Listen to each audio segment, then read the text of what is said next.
I reckon the worst part wasn't the smell. Though Lord knows that smell'll follow me to whatever end I meet. It was the sound.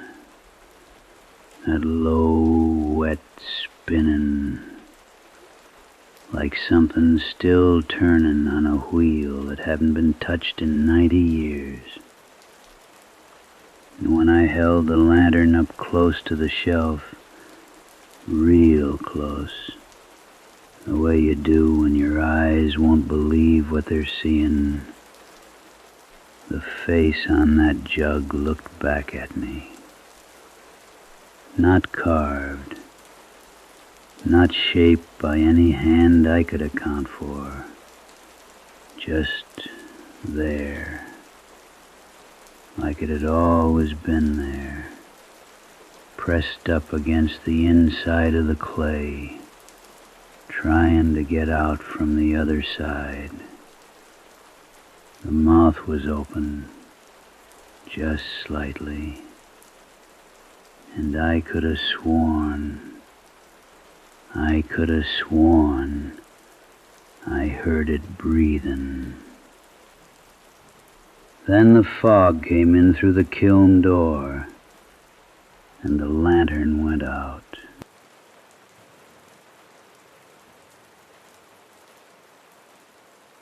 My name doesn't matter much. Names don't carry a great deal of weight in hollows like echoing creak. What I'll tell you is that I am, or I was, an estate appraiser out of Asheville. I handled the contents of old homes, mountain properties mostly, farms that had been in families for 4 or 5 generations, sometimes more, until there was nobody left to keep them. You'd be surprised how much history a dying family leaves behind, and how little of it anyone else wants.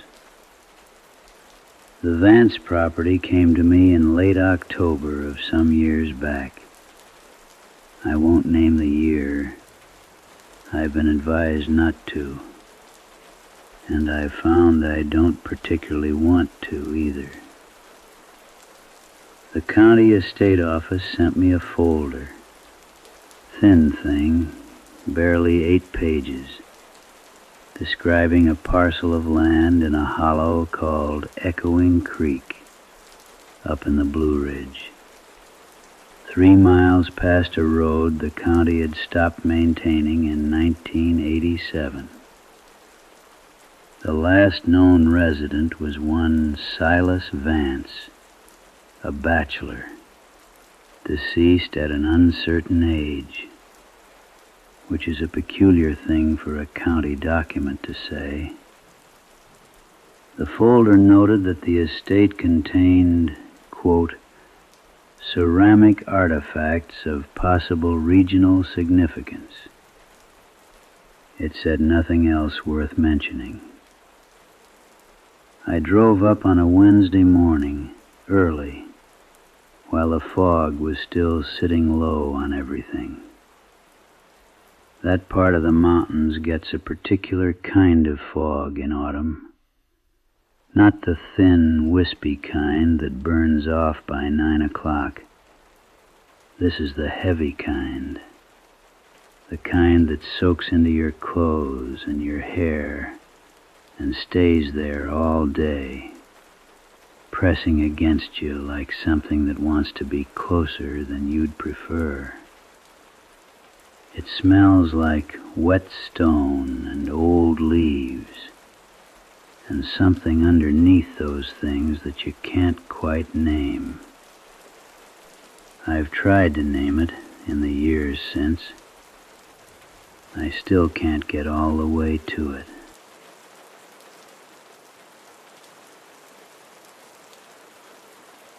The road, and I use that word generously, wound up through second-growth timber for about 2 miles before it opened into a small, flat clearing.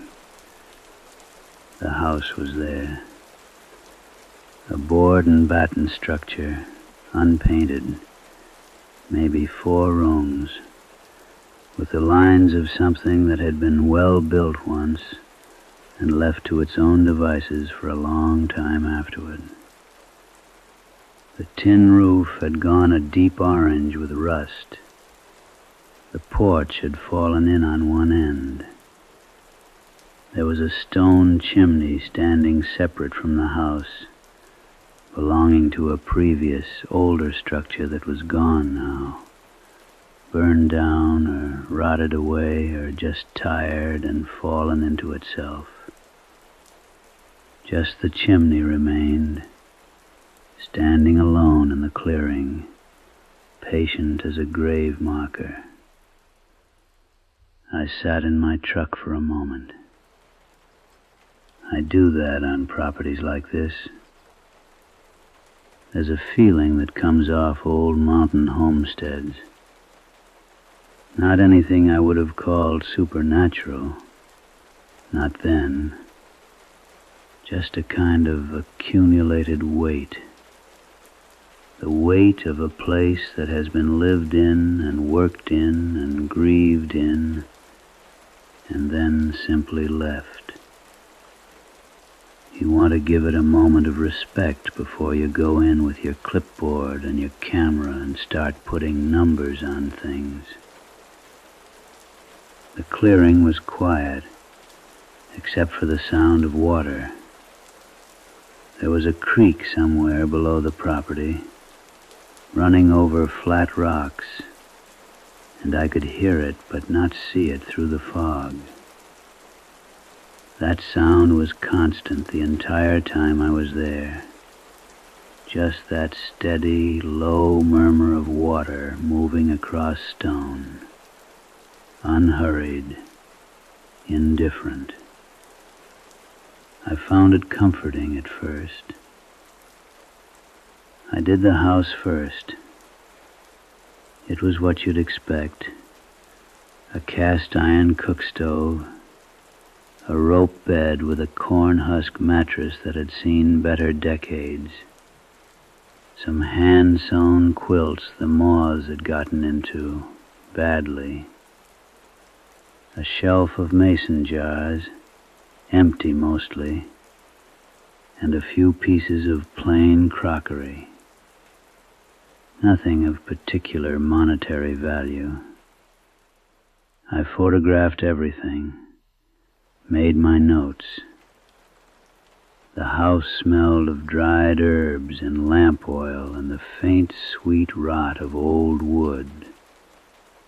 And underneath all of it, something slightly mineral, like iron, like the smell that comes off a creek bank after heavy rain.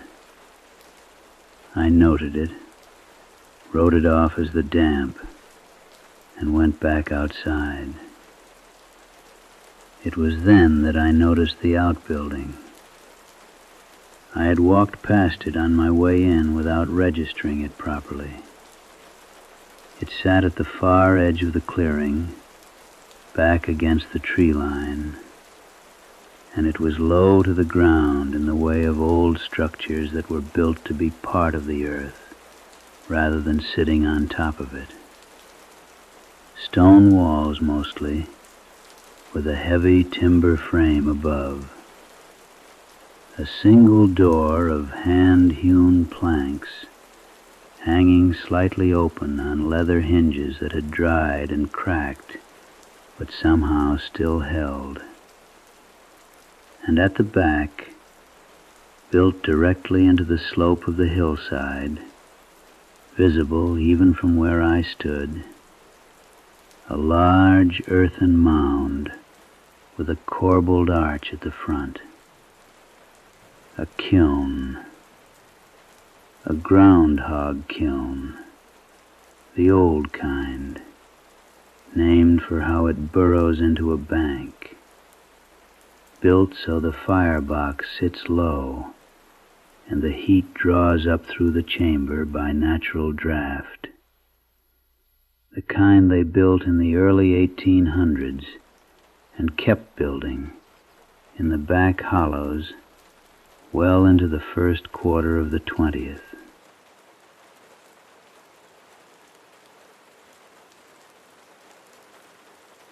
I checked my folder. The county note said the property had last been actively used in 1931. 90 years. The kiln had not been fired in 90 years. I went inside. The workshop was dim, the only light coming from the open door and from two small windows set high in the stone walls. The fog outside meant even that light was thin and gray and gave no warmth.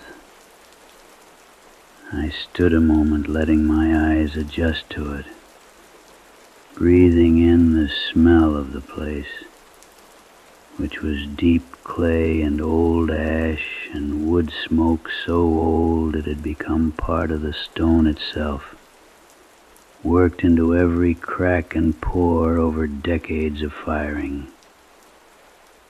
The pottery wheel was in the center of the room. It was a kick wheel, the old style, a heavy stone flywheel at the bottom and a smaller bat at the top, connected by a long wooden shaft worn smooth by years of hands on it. Made entirely of wood and stone, no metal fittings that I could find. It sat on a packed dirt floor that was dark with absorbed clay, and with something else I chose not to examine too closely. And it had the feel of something that had been the center of a room for so long that the room had oriented itself around it, the way a house orients itself around a hearth. There was clay on the wheel, not dried, cracked, long abandoned clay, not dust. There was clay on the wheel that looked, and I wrote this in my notes and remember pausing after I wrote it, thinking it was an odd thing to write, that looked recently worked. It was moist at the edges. The walls of it were smoothed and rounded the way clay gets when hands have been turning through it steadily, patiently. Someone had started a piece and stepped away from it, the way you do when you need a moment and plan to come back. A cylinder, maybe 6 inches tall, the walls pinched up even and careful from a centered base. I stood looking at it for a long moment. Then I looked at the shelves. They ran along 3 walls of the workshop, floor to ceiling, rough-hewn pine boards on wooden pegs, and they were filled with face-jugs. If you don't know what a face-jug is, I'll explain it briefly, because it matters. The tradition goes back a long way in the southern Appalachians, further back than the European settlers, further back possibly than most recorded things in those mountains. You make a jug for water, for whiskey, for cider, for keeping, and you press a face into the clay before firing. Eyes of white kaolin or broken china, teeth of carved stone, a nose worked up from the body of the vessel. They are meant to be grotesque, ugly. The belief in most of the families that maintained the practice was that an ugly face on a vessel would frighten off evil spirits or keep the dead from troubling your stores. Every family had their own reason. The point is, they were made to look like something alarming, like a face, but exaggerated, distorted, not like anyone real.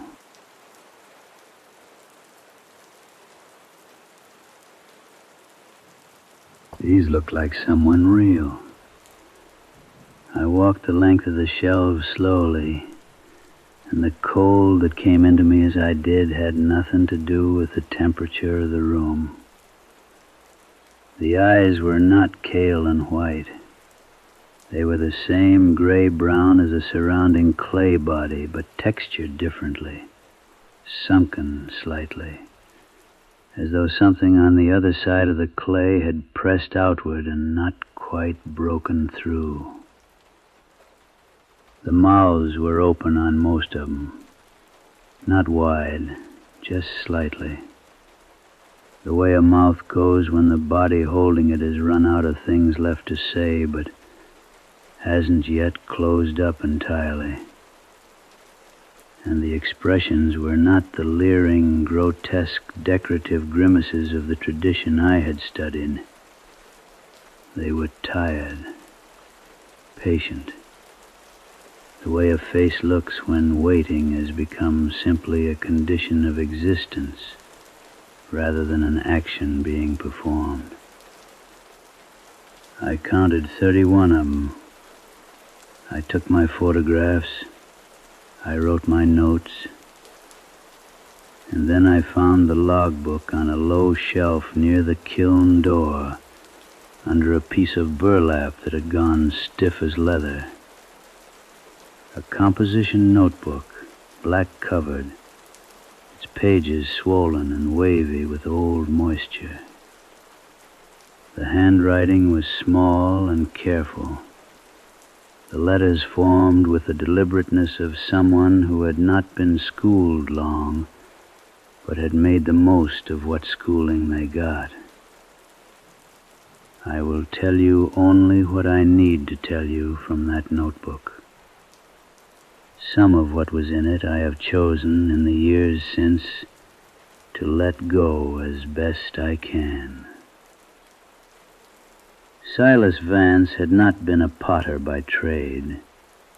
He had inherited the workshop from his father, Clement, who had learned the salt glaze technique from a man Silas referred to only as the echoing man, a figure who had apparently occupied the hollow long before the Vance family settled there in the 1870s, possibly long before anyone arrived with a name to put on paper.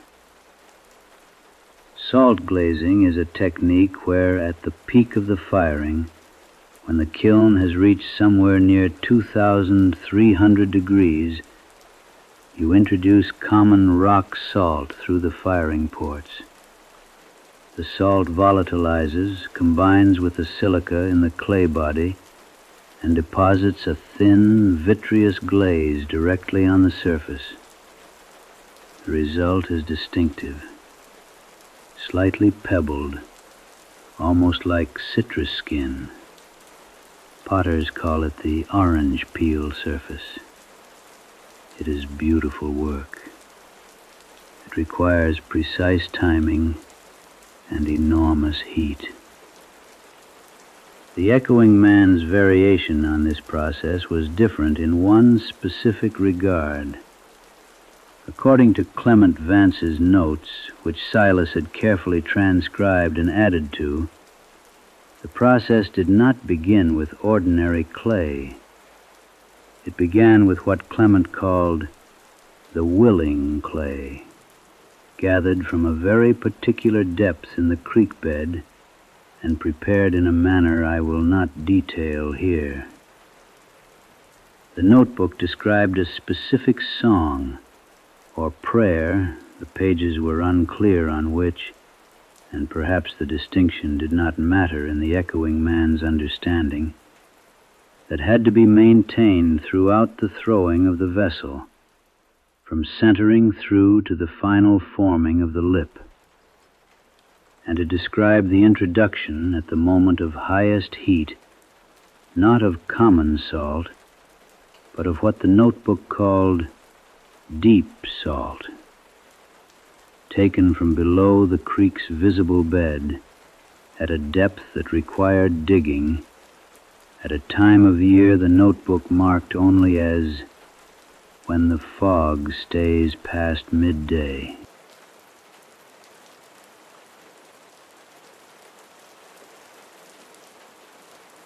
The last entry was dated September 1931. It read, "Father worried the fired ones could still feel it. I do not think so now. I believe feeling ends well before the second firing. There is only the shape after. The shape and the waiting. I have begun my own piece. The wheel turns as it always has. The fog is good tonight." I closed the notebook. I stood in that workshop in the gray fog light coming thin through old glass, with 31 patient faces watching from the shelves, and the wheel with its fresh clay sitting in the center of everything, and the creek running below in the dark. And I thought about Silas Vance, deceased at an uncertain age, body not recovered from the property the county folder had noted in one dry, bureaucratic sentence, as though this were an administrative inconvenience rather than what it actually was. Then I heard it, that low, wet spinning from behind the kiln door. I told myself it was wind moving through the draft chamber. Old kilns breathe, even cold. The flue draws air, and fog moving across a vent can produce a low sound, a murmuring. I told myself this clearly and carefully, the way you reason with yourself when your body has already arrived at a conclusion your mind is still reluctant to accept. I picked up my lantern, and I walked to the kiln door. I have already told you what I found there at the beginning. The sound, the face, the lantern going out. What I have not told you is what I felt in the dark after. Because in the dark, with the fog sliding in cold around my boots, I reached out and I touched the clay on that wheel. And it was warm. Warm the way clay is warm when hands have just left it. And beneath my palm, very faintly, barely enough to be certain of, the wheel turned. Just a quarter rotation, the way a wheel drifts when the weight on it shifts. I left everything. I did not file a complete appraisal. I submitted a partial report citing access limitations, and I drove back down that mountain in the fog, and I did not stop until I reached pavement. And then I kept going a good while past that.